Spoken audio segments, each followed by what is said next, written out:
going to be very gentle with the microphone. Is the microphone working in the back? Can you guys hear me? Okay. So, hopefully no more technical difficulties. My apologies for those, but we try to plan. I make them go through the most ridiculous scenarios just in case things go wrong. So they're handling that well. Hopefully we don't have any more. But to welcome us back, we have Ruby, and we will have 4 total for the second half.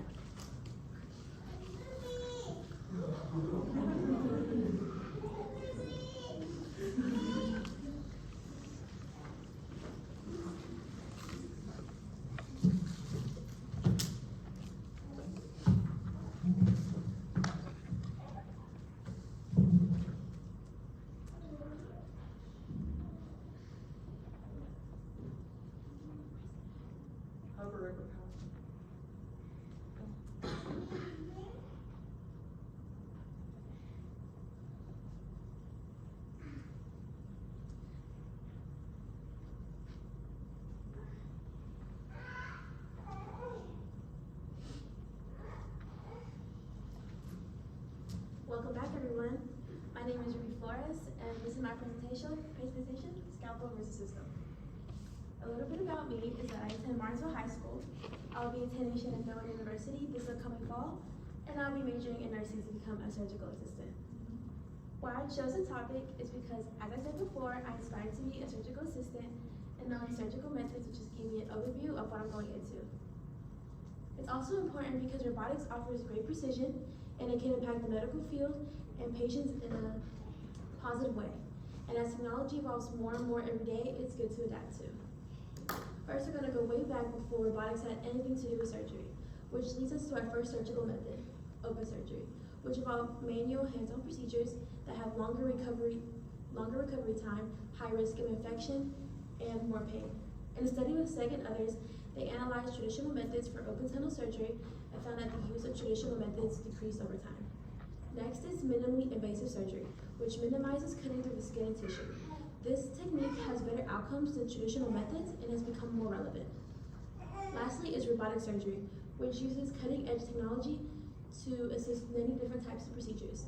In a study with Sharma and Bharwaj, they analyzed traditional and robotic methods for mitral valve surgery during COVID-19 and found that the use of robotic surgery had fewer complications, better safety for the surgeons to not get infected, and shorter operation time. With that, the evolution of robotics led to the creation of surgical systems. Surgical systems are used frequently now to assist many different types of procedures, and they are controlled by a console, and they're operated by controlling robotic arms, holding tiny instruments, and a camera for an overview of the scenery. Their benefits offer smaller incisions, reduced recovery times, and have better patient satisfactions. They can also apply in different various surgical fields such as cardiac, neuro, general, etc. However, despite their benefits, they do have some accessibility issues. In a study with Rivera Morena and others, they analyzed trends in the US for robotic systems, revealing limited access in smaller rural hospitals, which affected healthcare facilities. Surgical training and skill requirements also developed over time. Simulation-based training offers great factors, one being that surgical trainings hone different types of skills that not putting patients at risk, while traditional methods have a more offer more hands-on experience, however lack standardization, putting patients at risk. In a study with Asthma and others, they analyzed surgical residents about their understanding of technology in surgical fields and found out the lack of manual incisions can hinder the transition to robotic methods. This also comes with shortening the learning curve. Robotic methods have shortened the learning curve for trainees, meaning they hone skills quicker. This also improved patient outcomes.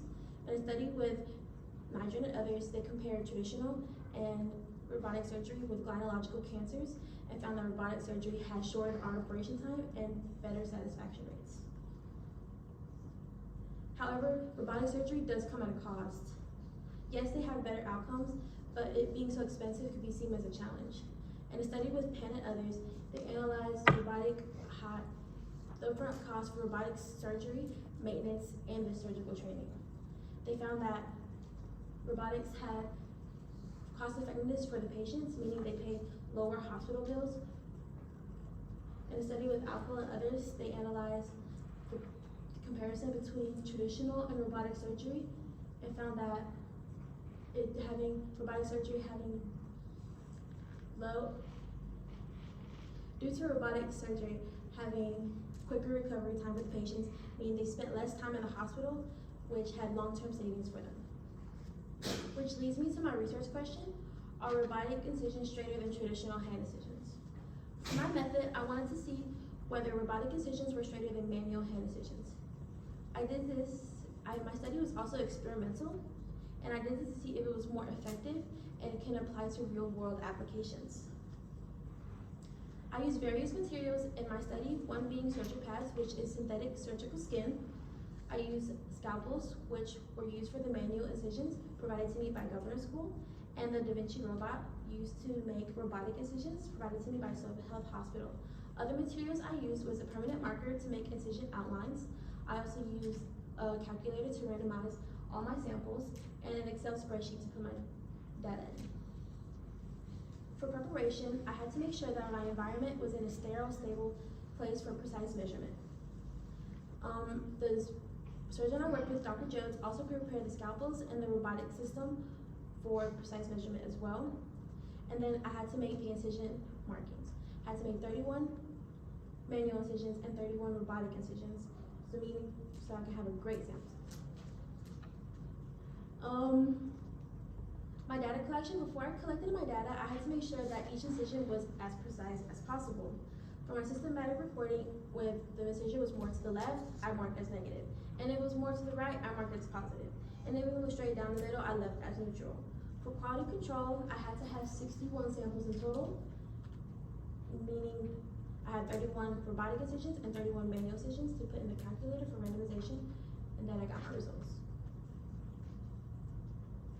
For my hypothesis: null hypothesis is a statistical statement that means that there's no difference or effect in the study.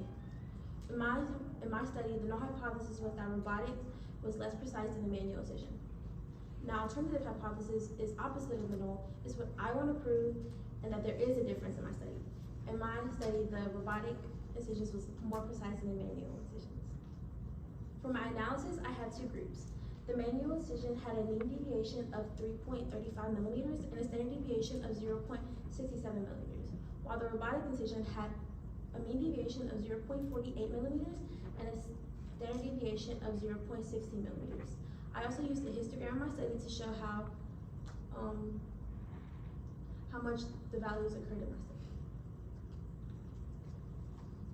For my results, I had to use a sample t-test, which is a statistical test to compare the average of two groups.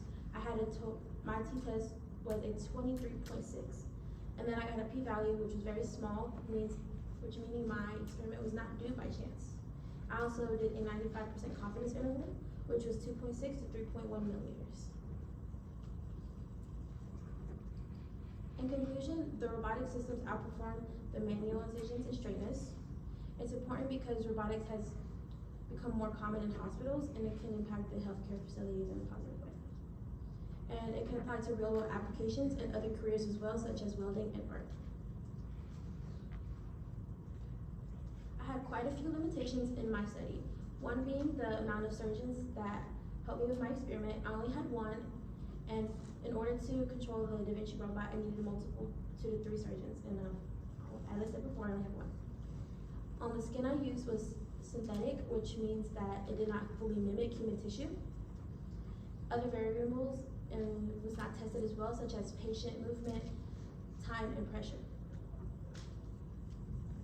For future research, I would recommend testing other metrics such as wound healing, patient satisfaction, and complication rates. I would also include different types of procedures: cardiac, neuro, or general. And this can also apply to different fields as well, like I said before, welding and art, and then it can also be tested that as well. I would like to thank Dr. Jones for helping me conduct my experiment. I would like to thank Ms. Spencer for helping with my research, and the judges and audience today for listening to my presentation. Any questions?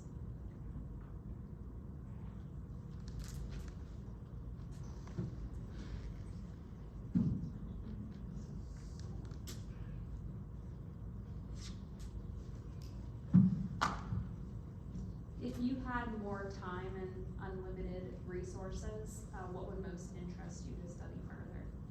I would say wound healing. I find it more interesting, and I feel like it would benefit patients and the healthcare facilities in a greater way. So if someone were not familiar with medical procedures, and I know you want to go into the medical profession, what would you want them to take away from your research today?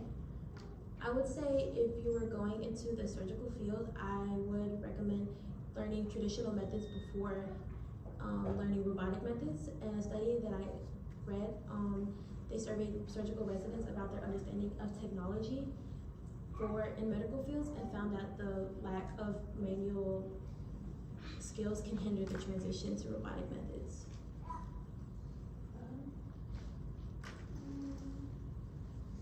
So you mentioned in your PowerPoint and in your presentation that one of the biggest hindrances for robot technologies in hospitals is cost. Do you think this is something that every hospital should make a priority in their budget? That every hospital should have a robot surgery suite, or is that not for every hospital? It should be for every hospital. It could impact patients in a great way. It can have better patient satisfaction. It also, in a study that I read, that robotic surgery led for patients to have, can go back to their daily lives quicker, and they also had less pain as well.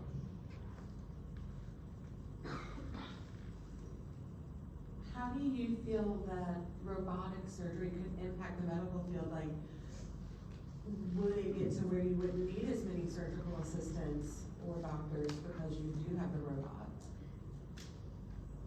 Can you rephrase that? I'm sorry. Could traditional medicine and traditional procedures and ways of doing surgery become obsolete because of robotic surgery? No, because in order to learn robotic surgery, the trainees also have to do traditional methods as well. When conducting this research, how do you think it will affect your future aspirations as you go forward? During this presentation, I got an overview of different types of surgeries. I also got to learn different things that I did not know before, and I would say it would impact the way I go throughout my career, and I will have more knowledge of what I'm doing. Thank you.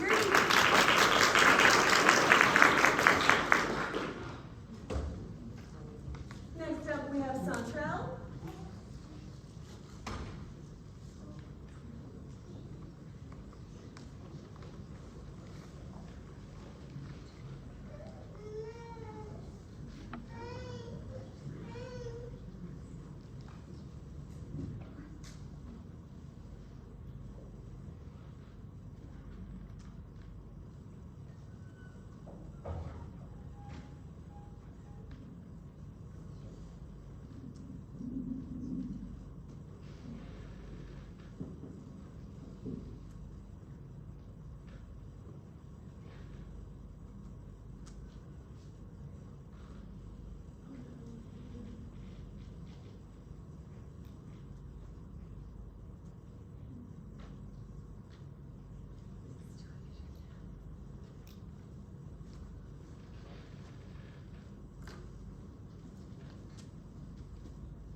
It's not showing anything on our screen, sorry, in case you're wondering.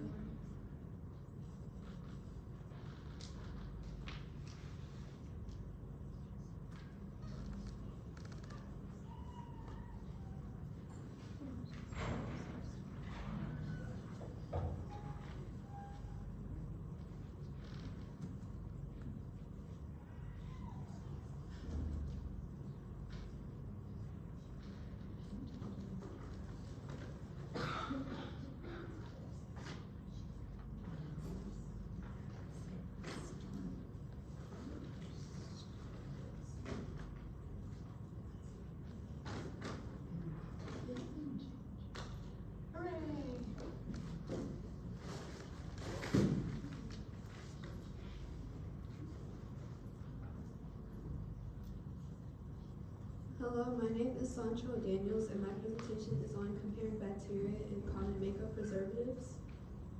A little bit about me. I attend Martinsville High School. I plan to attend PNHCC in the fall and pursue the nursing RN program. I chose this project because I've always had a love for cosmetology and makeup, although I've never had the best skin, and I wondered if the makeup products that I used had anything to do with my skin issues, and if so, then user safety should be evaluated. A little bit about the skin. Human skin is the largest epithelial surface that reacts with microbes. It fights against harmful bacteria and defends against toxicity. When the skin encounters any irritants or toxins, special nerve endings in the skin send signals to the brain, which cause redness, pain, or itching. And this basically just means the skin is under a lot of distress. The skin's microflora consists of a lot of microbial species. The skin's pH is important because it allows for a rebalancing of the skin's natural oils and protection against bacteria. The pH of skin varies based on the environment. Although normal skin has a pH of 6, this pH allows for microbes to be present, and naturally occurring microbes define the skin's microbiome. A study was done by Ma, Wang, and Wang to compare 3D skin models to animal testing methods. 3D skin models replicate human skin and can be used to evaluate formulations and ingredients.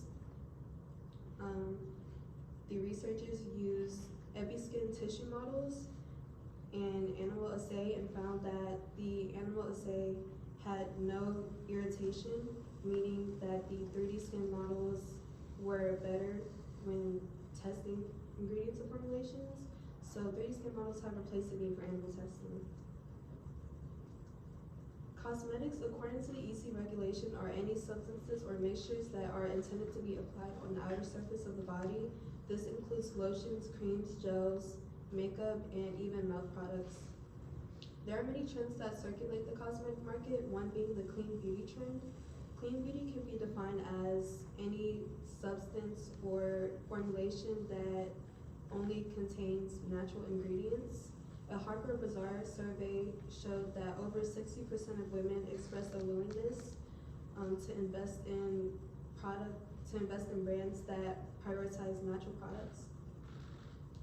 In 2014, the cosmetic market was at $460 billion and was expected to reach $670 billion in 2020, with an estimated growth rate of 6.4%.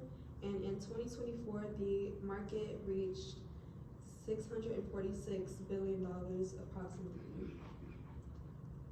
Cosmetics use probiotic ingredients to ensure that the substances can properly rebalance the skin's microflora.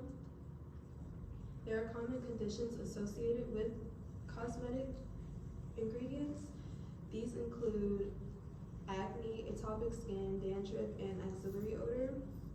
A study done by Dean shows the protective effects of ingredients on the skin's barrier.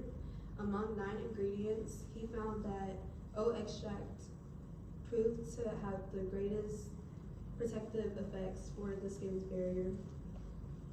There are many precautions that should be taken when formulating cosmetics, and manufacturers should always undergo safety assessments.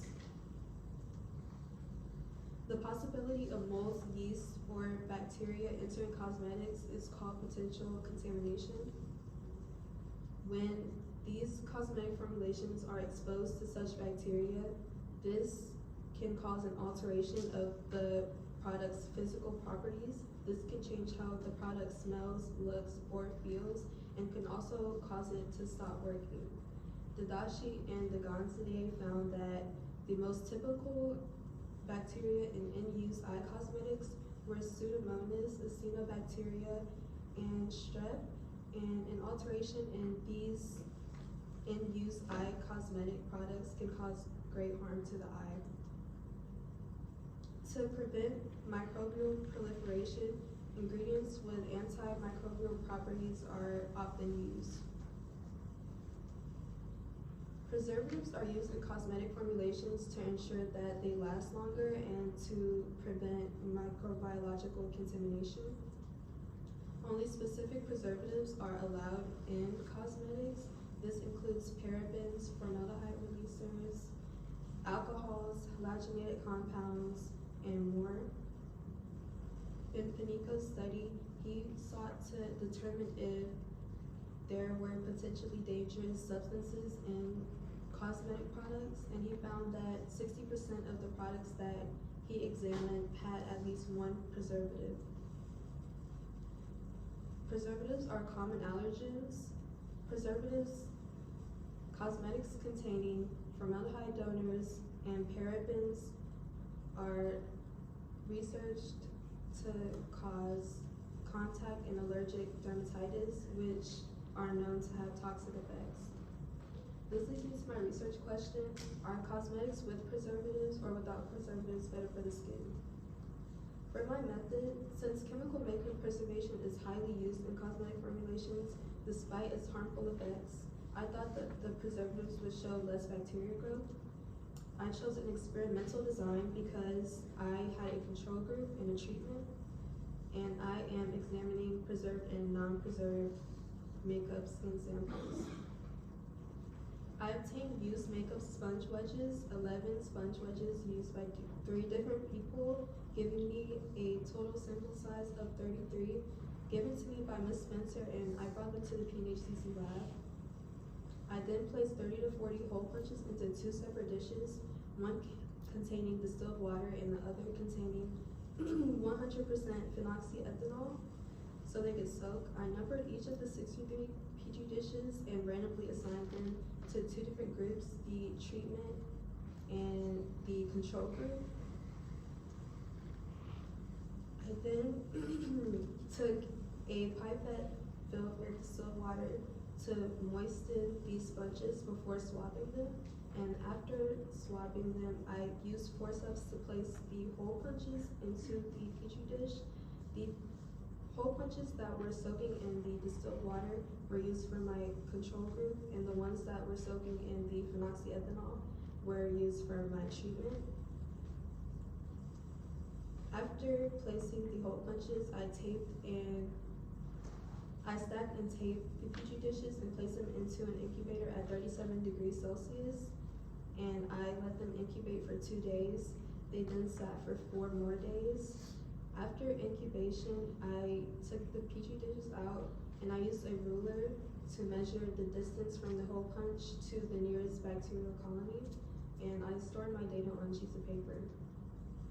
For my hypotheses, my null hypothesis was that the clearing distance of the control group would be the same as the clearing distance of the experimental group.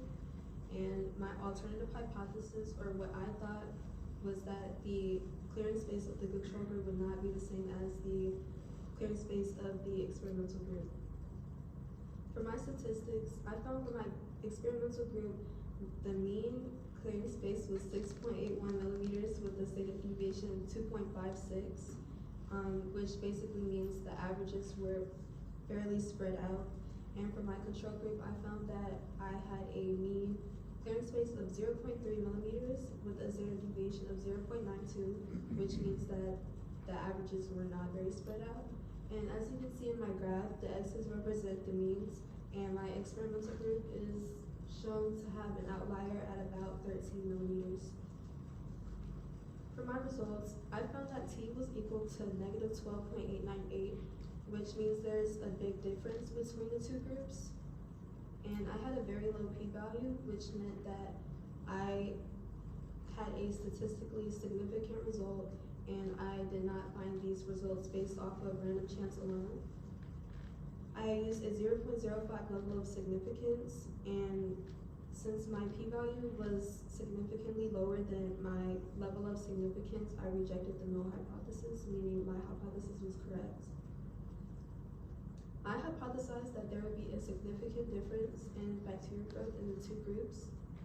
Studies have shown that preservatives are put into cosmetic formulations to protect them from bacterial growth, but there are harmful side effects linked to such preservatives. I rejected the null hypothesis, which meant that my hypothesis was correct. In previous studies, they used multiple different preservatives when testing for growth, unlike mine, which focused on phenoxyethanol. Furthermore, they did not use makeup taken from the skin, and these studies were solely based off of the chemicals and did not focus on the biological aspect. I had a couple limitations in my study, one being the sample size. Future research should prioritize collecting more samples for better accuracy. And in my study, I only used phenoxyethanol. Using one preservative limited the range of my results, and the amount of time that I had, I didn't have much time to conduct my research, and I let my dishes sit for 4 days when bacteria growth is most optimal at 2 to 3 days. My findings are important for cosmetic users because they can use this information to understand how preservatives affect the cosmetic products that they use. And my study focuses on how microbial species react with the skin, so this adds on to research done on how cosmetic ingredients affect microbial communities. I would like to thank Ms. Spencer for helping me with my research, Ms. Dillon for assisting me with my experiment, Ms. Harrell for helping me with my math, Ms. King for letting me use her room for my experiment, and the audience and judges for listening. I will now take questions. I'm not going to try to pronounce the, did you, did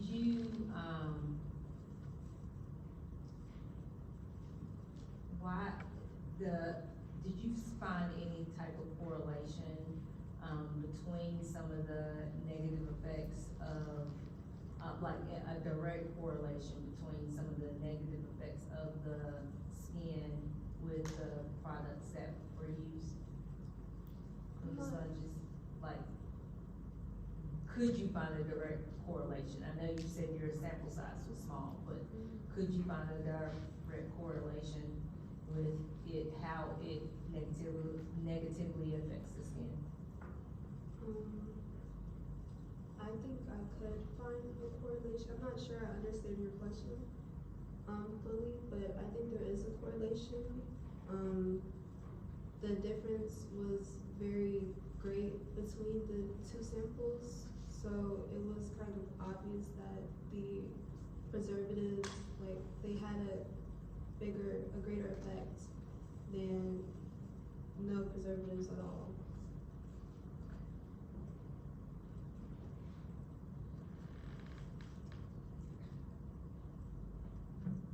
What surprised you about this, and like how more so is this impacting your use of cosmetics?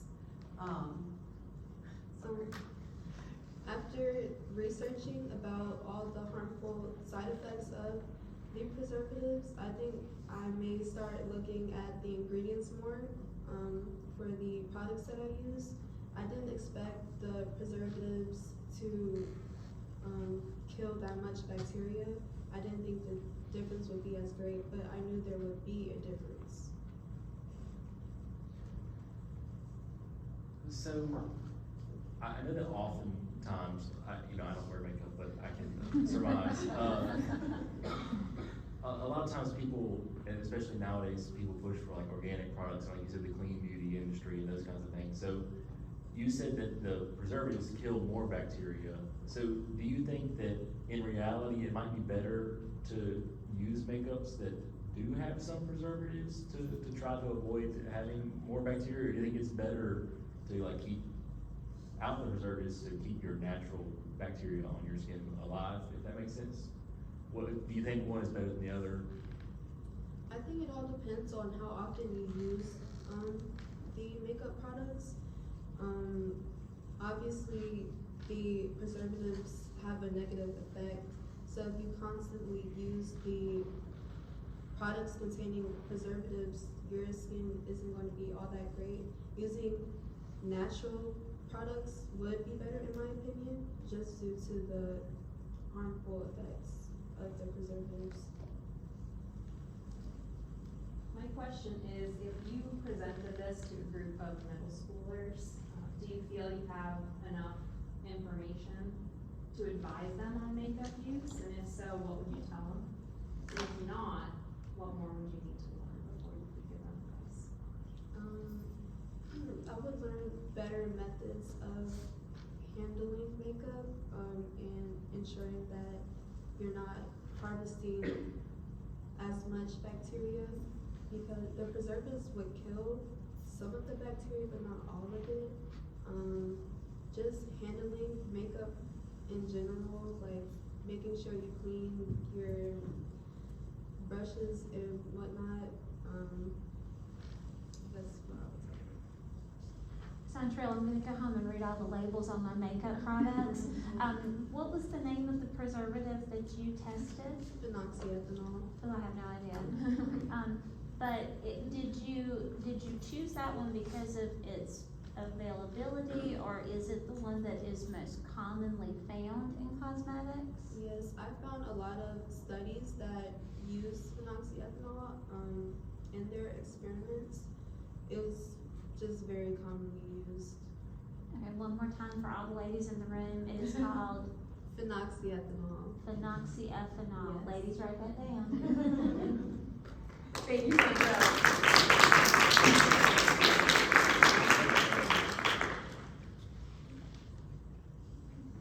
And next up we have Cole.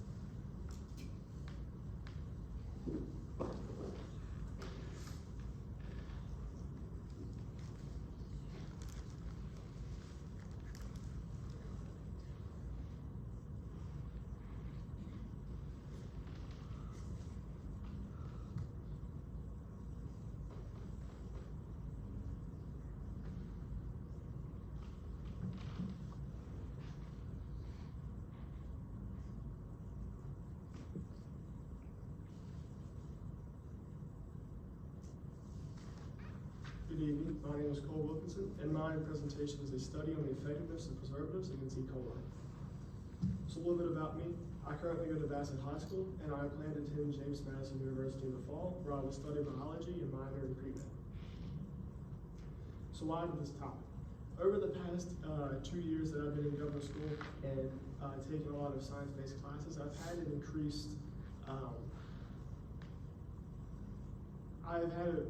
interest in nutrition and additives and the science aspect of our food. They are also becoming increasingly common along with foodborne infections, and the usefulness of them could be outweighed by possible side effects associated with them. So why does food safety matter? According to SRP and others, there are over 94 million cases of salmonellosis worldwide each year, with 155,000 deaths. Also, the CDC estimates that there are over 48 million cases of foodborne illnesses in the U.S. alone each year. E. coli alone causes over $300 million in damages to individuals infected with it due to medical costs and treatment. It can also be very costly to businesses. If they experience a foodborne illness outbreak, they are expected to lose over $2.5 million in profit loss and legal fees. So next, I wanted to find what the most common types of bacteria were that cause infections. I found Listeria monocytogenes was a very common one, and according to Srikum and others, there are over 2,700 types of Salmonella alone. Also, the main two types of E. coli are extraintestinal pathogenic E. coli and uropathogenic E. coli. So then I wanted to find what the most common types of effects were associated with food poisoning, and I found there are many. There are short-term effects that are nausea, dizziness, water loss, and fever, while there are also long-term effects, which include dehydration, goiter, and various related organ problems. Also, there are bacteria-specific effects in which a study by Cacao and others who tested the effects of uropathogenic E. coli, they found that it is most often noted because of a disruption in the abdominal and intestinal region, and it can lead to Crohn's disease. Next, I wanted to find what the most common types of preservatives used to combat these pathogens are and how they work. There are many types of preservatives, both natural and chemical. One of the most common types of natural preservatives are mint oils, while according to Rosé and others, the most common type of chemical preservatives are sulfites, and they're most commonly used in the food and pharmaceutical industries. Sodium-based antibacterial agents, which are the ones I tested, are known to disrupt, to damage the cell wall and cause cellular leakage. Next, I wanted to find what the most common types of side effects were with these chemical preservatives, as there are most side effects with everything. Benzoates are known to worsen conditions such as asthma, trigger allergic rhinitis, and cause chronic urticaria. And while additives in general are known to cause physical deformities and mental disabilities during children if they're consumed by the embryonic stage of development, they are also, a study by Rosé and others found that they had ovarian tissue damage in rats when used. Also, benzoates are known to be genotoxic to the neurological system of the body, which can damage core functions. This leads me to my research question: are preservatives effective enough to outweigh potential dangers? So because of the research showing that they are increasingly common and they are proven to know how to work, I assumed that they would work. My study is experimental because I had a control group, and I wanted to measure the bacterial growth in terms of enzyme inhibition, which, as you can see on the picture, enzyme inhibition is when there's no bacterial growth present around a dish. I had 3 preservatives, which were sodium benzoate, sodium nitrite, and sodium sulfite, which were all 3 ordered from Carolina Biological Supply.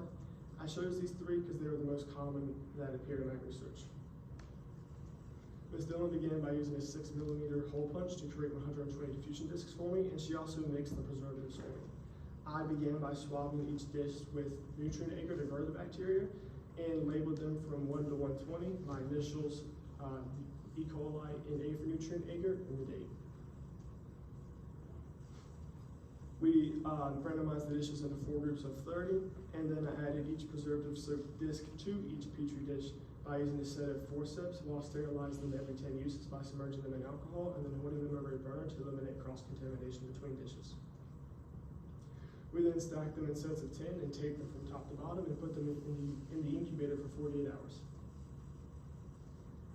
I measured these inhibition in terms of millimeters with a small white ruler and then recorded the data value in Excel on my iPad. To clean up, we lined all 120 petri dishes up, soaked them with Clorox, and then wiped down our area that we worked with Clorox. My null hypothesis was that the mean zone of inhibition of all groups would be the same, while my alternative, which is what I wanted to prove, was that the control group would be outperformed by the 3 treatment groups. My first graph shows each individual sample along with their data value, while my second graph shows the mean zone of inhibition and the confidence interval associated with it, which is what I am 95% confident the true mean was in. Sodium benzoate had an average of 3.47 millimeters, which fell in the interval of 2.3 to 4.63. Water had an average of 0.07 millimeters, which fell in the interval of negative 0.07 to 0.2. Sodium nitrite had an average of 3 millimeters, which fell in the interval of 1.9 to 4.1. And sodium sulfite had an average of 2.27 millimeters, which fell in the interval of 1.25 to 3.28. Because I tested means and I had more than 2 groups, I had to run a one-way ANOVA test.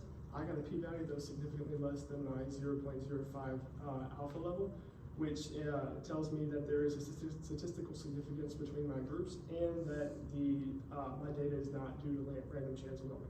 Also, my F statistic is significantly greater than 1, which also indicates that there are statistically significant results somewhere in my study.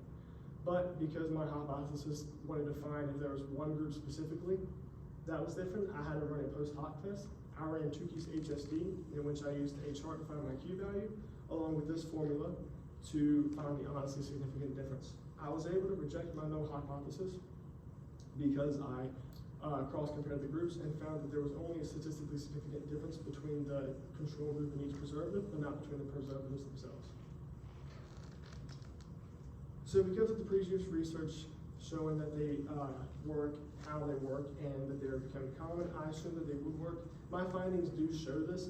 However, a broad conclusion is not able to be drawn about all additives and preservatives in general. My results do align with those showing that they do work. However, I did not find any studies that directly compare preservatives to each other or against the control group. This is important to organizations such as the FDA because they are able to rely on specific preservatives to reduce the risk of infection of consumers. And consumers can be more educated because they can look for specific preservatives and products that they would regularly buy. Although my study proved that they do work, many limitations push for more experience in the field. I only tested one type of bacteria when there are a multitude of types of bacteria, and I only tested one type of preservative when there are both natural and chemical preservatives. Also, human error led to impreciseness in my measurements, which I'm sure would have changed the average value of the zone of inhibition. Future research should aim to test different types of bacteria and different types of preservatives, both chemical and natural, against each other to see if a difference lies between them. And more research is needed on the potential harm of additives. Also, policy needs to be implemented that will reduce or even eliminate the use of already known harmful additives. I would like to thank Ms. Dillon for the extensive help in making my study possible, and Ms. Spencer for verifying and supervising my study. I would also like to thank the judges and audience for attending. I will now take questions.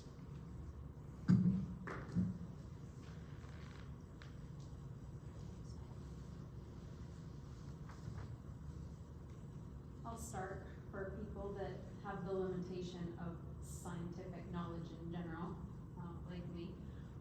How would you describe to me what zone of inhibition means?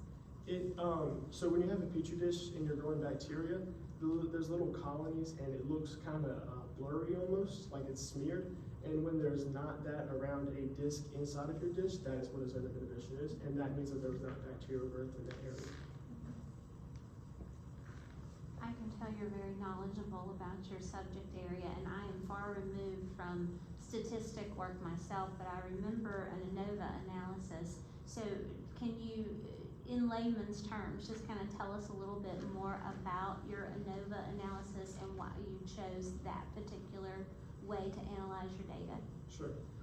The main reason I had to use it was because I had more than 2 groups, but an ANOVA essentially just tests if there was a difference between different groups, but it tells you if there was a difference in general, but not between different groups themselves. That's why I had to run a post hoc test to see if there was a difference between different groups. Excellent job, Cole. It was a complicated subject. You did a good job breaking it down for us. I am a Chipotle fan myself, and their like whole advertisement is like preservative-free food, but they also have had a number of like food scares in the past. So you mentioned getting rid of harmful preservatives, but do you think that preservatives themselves are like a necessary evil for food safety, and especially in like businesses that handle food with people that aren't necessarily food experts? I think the root of the problem is in the farming practices and the factories that these things are produced in. More regulation needs to be present in ways to eliminate the risk of these pathogens being in our foods in the first place, rather than relying on chemical preservatives to eliminate them.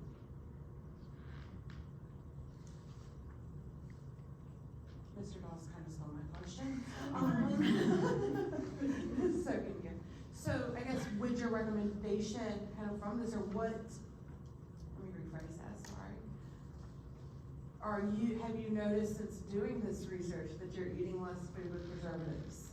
I wouldn't say that. I would say I'm being more mindful about what types of preservatives I am consuming regularly. So I guess to piggyback on that, what would you say that suggests for us, the common consumer, to do when we are going out and getting a quick bite, or we are trying to eat, to be more cognizant of what we put in our bodies. Besides, I think you mentioned going, FDA website, but, you know, sometimes we don't have time to do that. So what would you recommend based on particular research? I think being knowledgeable in the first place about what different places use will help with that. It's really not as much about you knowing, it's about the companies putting out there what they're using. There you go.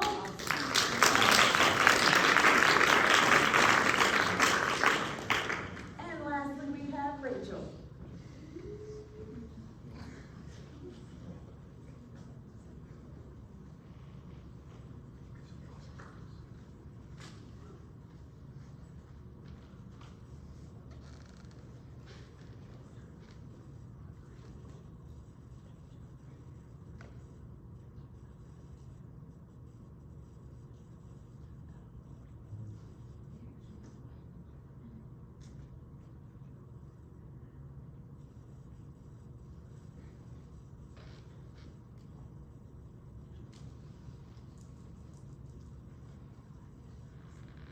Hello, my name is Rachel, and my study is on how dogs affect mental health, stress, and anxiety.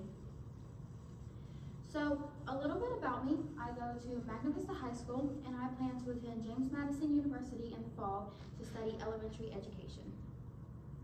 Why this study? One, mental health is a common issue worldwide, and there's a stigma around it, so I'm hoping to maybe break the stigma by doing this study and help bring more awareness to the issue. Two, I have a strong love for animals. I think that they are taken for granted, and people don't realize the benefits that they have for us both mentally and physically. And three, I like to help others. If I can help anybody just by doing this study and help bring awareness to their issues, I would love to do so. I began my research by studying mental health. Mental health is very important, and not only does it affect our day-to-day life, it also affects our physical health as well. A study by Sheffer et al. Found that there are many ways to treat mental health issues.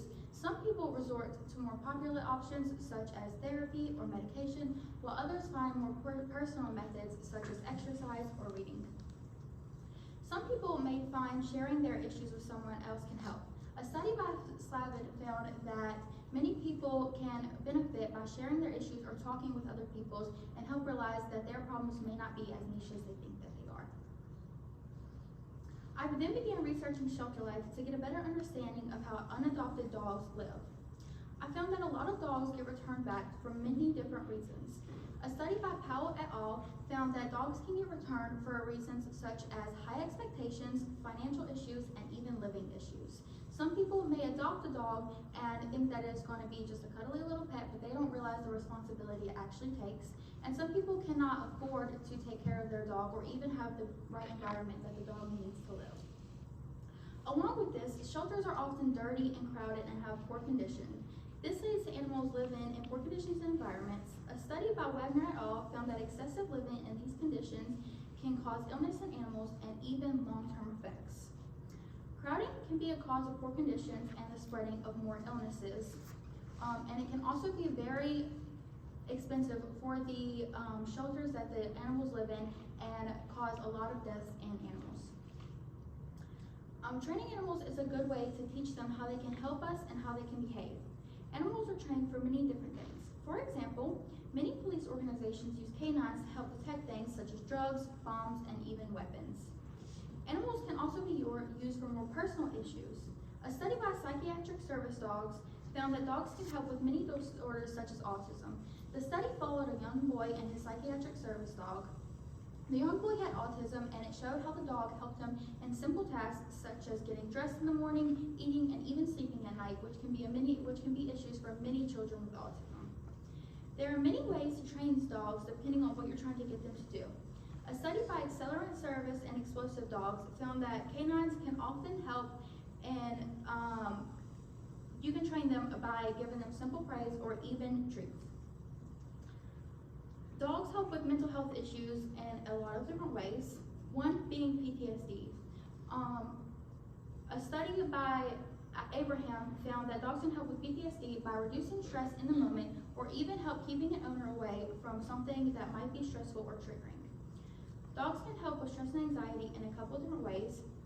A study by Delwell found that animals can provide distractions and excitement, which in return can help reduce stress and anxiety. And even if the dog cannot help you personally in the moment, they may be able to help with the physical conditions that result from this.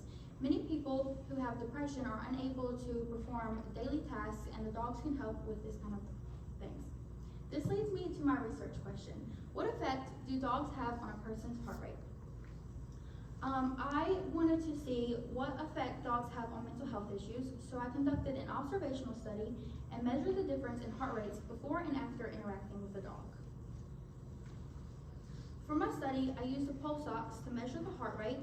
I used a dog, which participants would interact with, and I conducted my study at a supply store, which allowed dogs inside, and I wanted to see if the dog would lower the heart rate in the participants. To conduct my study, I made consent forms inside of a Google Doc, which I then printed out. Each participant was made to read the consent form in full and sign it. I then assigned each participant a 1-minute multiplication test. I took their heart rate and recorded it in an Excel sheet. I would then allow them to interact with the dog for 1 minute before taking their heart rate for a second time. I took the differences of the before and after of the heart rates of each participant and measured them using a t-test to see if the two groups were significantly different from one another. I wanted to test whether or not the dog had any effect on their heart rate. My null hypothesis, what is what we assumed to be true, was that there would be no difference in the before or after of the heart rates.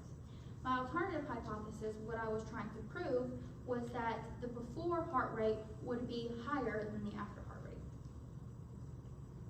For my sample mean, my X-bar, I got a value of 4.74.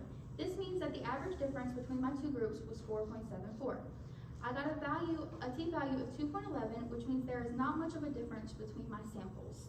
And I got a p-value of 0.97, meaning there is no significant difference. I had a standard deviation of 12.49, which means my data set deviates from the mean by 12.49 units.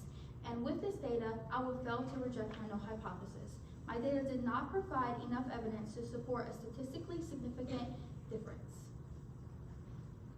In conclusion, I found that dogs do not necessarily lower a person's heart rate. I believe this is the case because dogs tend to induce excitement and thrill in people, thus making their heart rate exceed.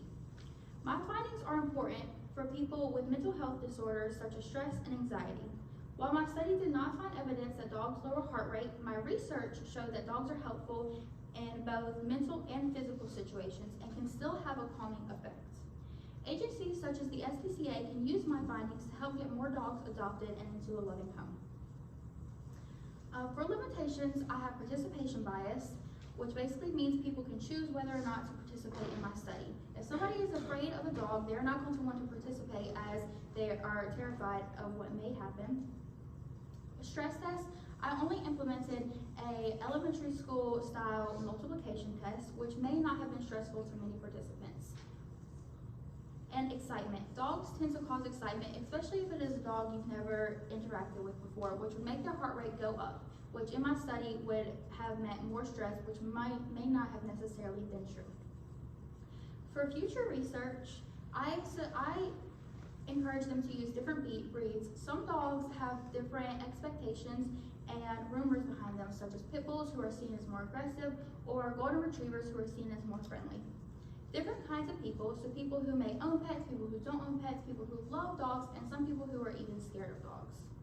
And a bigger sample size. I only had 31 participants, and this could have messed with my data, so I encourage future research to use more people. I would like to say thank you to my dog for participating in my study, my mom for helping me with all of my stuff, Ms. Whitaker and Ms. Harrell for the math portion, Ms. Spencer for helping me put all of this together, and the judges and audience for being here today. Any questions? Speaking as a dog mom, I did love this presentation. What do you think what other findings do you think you would have if you used a bigger control? Like a bigger sample size. I think that if you use the bigger sample size that may have included people who are afraid of dogs, you would have found their heart rate to exceed, or people who may already own dogs may not be as excited to see a dog, so their heart rate might not have shot up as much as somebody who's like super excited to see a dog but not necessarily stressed. Kind of going off of what Ms. Perry asked, do you think if they had had longer to play with the dog or interact with the dog, that could have impacted it? She said just a minute afterwards, so you think a longer amount of time might have helped to bring the heart rate down? Yeah, I think the initial excitement was what raised the heart rate, but I think if they were there for a long period of time, they would have got used to it, and the heart rate would have lowered to what I had expected for it to be. I attend Virginia Tech, and there's a therapy dog there that's very famous. His name's Moose. Do you think that therapy dogs should be more prevalent, and maybe even in public schools today? Obviously, there's liability things there, but do you think that could have helped you as a student? Yeah, I think that especially once you get into high school and college and things become a lot more stressful, for people who are into dogs and animals, it may have been less stressful and help them calm down their anxiety and nerves, which can be beneficial for things such as tests or any important things that you need to get done that day, and help them to better focus on what they needed to focus on. If you could remove one of the limitations you had to better test your hypothesis and possibly prove it, which one would you have chosen? Probably the stress test. I feel like my participants, most of them, I did ask each one of them how they felt with the dog, and most said that they were excited or felt more calm. So I think most of my participants weren't really stressed by the test. I'm curious to know a little bit more about the research that you kind of sifted through as you were doing your project. Were you able to find some things about the impact of animal therapy on health, just generally speaking? One study that I read was about a girl with master cell, and her dog would help to alert these certain types of things, and she had to go into surgery, which was obviously a big risk. And so they had a handler come in the surgery and with her dog, and the dog would alert them of any sort of release of this, which would keep the girl safe during surgery and help save her life. Thank you very much.